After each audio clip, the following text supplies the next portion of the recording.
மக்கள் அனைவருக்கும் வணக்கம். வீடியோக்குள்ள போகிறதுக்கு முன்னாடி நீங்கள் நம்ம சேனலுக்கு புதிய பார்வையாளர்களாக இருந்தீங்கன்னா மறக்காமல் நம்ம சேனலை சப்ஸ்கிரைப் பண்ணிக்கோங்க. வாங்க வீடியோக்குள்ளே போகலாம். அதாவது எடப்பாடி அவர்கள் தான் அடுத்த முதலமைச்சர். எப்படிடா, அதாவது 2026 சட்டமன்ற தேர்தல் வரவே இல்லை, அது மட்டும் அவர் தான் அடுத்த முதலமைச்சர் என்று சொல்கிறீங்க. மக்கள் நீங்கள் ஒரு விஷயம் நோட் பண்ணணும். அவர் பார்த்தீங்கன்னா நிறைய தடவை, அதாவது தொடர்ந்து 3 தடவை பார்த்தீங்கன்னா முதலமைச்சராக இருக்கார் நம்ம தமிழ்நாட்டிற்கு. அது மட்டும் இல்லை, அந்த 3 தடவையும் அதிக வாக்குகளை பெற்று அவர் வந்து பார்த்திங்கன்னா முதலமைச்சராக ஆயிருக்காங்க. அதனால் அவர் மீண்டும் முதலமைச்சராக வருவதற்கு நிறைய வாய்ப்புகள் இருக்குது. அது மட்டும் இல்லை, ஏன்னா அதிகமாக பிரச்சாரம் கூட்டு கொண்டிருக்கிறார் நமது எடப்பாடி பழனிசாமி அவர்கள். ஏன்னு கேட்டிங்கன்னா எல்லா இடத்துக்கும் போகிறாரு, ஒரு முட்டு சந்து கூட விடலைங்க.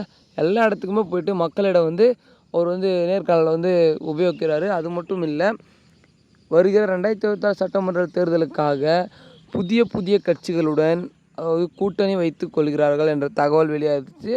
ஆனால் அது உண்மையாக பொய்யான்னு தெரில. ஏன்னு கேட்டிங்கன்னா தமிழக வெற்றி கழகம் இன்னும் எந்த ஒரு அதிகாரப்பூர்வமான தகவலும் வெளியிடலை. அது மட்டும் இல்லை, ஆனால் நமது அதிமுக அவர்கள் பார்த்திங்கன்னா எடப்பாடி பழனிசாமி அவர்கள் அதிகாரப்பூர்வமாக சொல்லிவிட்டார்கள், அனுப்பியாச்சு, பிள்ளையார் சுழி போட்டாச்சு அப்படின்னு சொல்லிட்டு. இது உங்கள் எல்லாருக்கும் தெரியும்.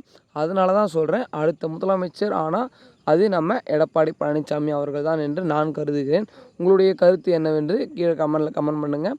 அது மட்டும் இல்லை, வருகிற 2026 சட்டமன்ற தேர்தலுக்காக அனைத்து கட்சிகளும் பிரச்சாரம் கூட்டும்போது நமது தாவேக தலைவர் விஜய் அவர்கள் இன்னும் முடங்கியே இருக்கிறார். அவர் வெளியே வந்து பிரச்சாரம் கூட்டுவாரா கூட்ட மாட்டார்ன்ற கேள்வி நிறைய பேர் இருக்கும். இந்த வீடியோவை நம்ம அடுத்த வீடியோவில் நம்ம தெளிவாக பார்க்க போகிறோம். இதை பற்றி கொஞ்சம் மக்களே அனைவரும் சப்ஸ்கிரைப் பண்ணிவிட்டு பக்கத்தில் இருக்கிற பெல் ஐக்கான் ஆளில் வைங்க. அப்போ தான் நம்ம போடுற ஒவ்வொரு வீடியோ நோட்டிஃபிகேஷனில் வரும், நீங்களும் உடனுக்குடன் தெரிஞ்சுக்கலாம். அது மட்டும் இல்லை, எடப்பாடி பழனிசாமி அவர்கள் அடுத்த முதலமைச்சர் ஆனால் உங்களுக்கு ஓகேவா இல்லையா என்று மறக்காமல் கீழே கமெண்ட் செக்ஷனில் கமெண்ட் பண்ணுங்கள். பாய் மக்களே, அடுத்த வீடியோவில் சந்திப்போம்.